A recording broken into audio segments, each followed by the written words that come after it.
വിദ്യാപോഷിണി സഭ സ്ഥാപിച്ചത് ആര്? Answer option C Sahodaran Ayyappan. ഇന്ത്യയിലെ ആദ്യത്തെ സ്ത്രീ സർവകലാശാല എവിടെയാണ് സ്ഥിതി ചെയ്യുന്നത്? Answer option D Maharashtra. Swaraj party സ്ഥാപിച്ചത് ആരാണ്? ഉത്തരം CR ദാസും മോത്തിലാൽ നെഹ്റുവും. പരുത്തിക്കൃഷിക്ക് ഏറ്റവും അനുയോജ്യമായ മണ്ണ് ഏതാണ്? ആൻസർ ഓപ്ഷൻ എ കറുത്ത മണ്ണ്. ഏത് അന്തരീക്ഷ പാളിയിലാണ് ഓസോൺ പാളി കാണപ്പെടുന്നത്?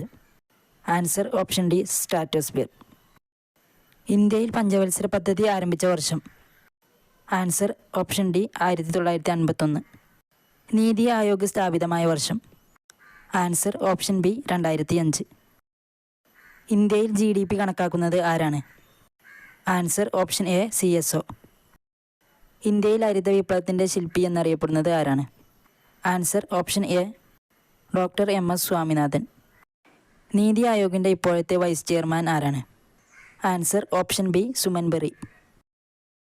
അമേരിക്കൻ പ്രസിഡന്റിനെ തിരഞ്ഞെടുക്കുന്നത് എത്ര വർഷത്തേക്കാണ്? ആൻസർ ഓപ്ഷൻ സി 4 വർഷം. ഐക്യരാഷ്ട്രസഭയുടെ സെക്രട്ടറി ജനറലായ അന്റോണിയോ ഗുട്ടറസ് ഏത് രാജ്യക്കാരനാണ്? Answer option D Portugal.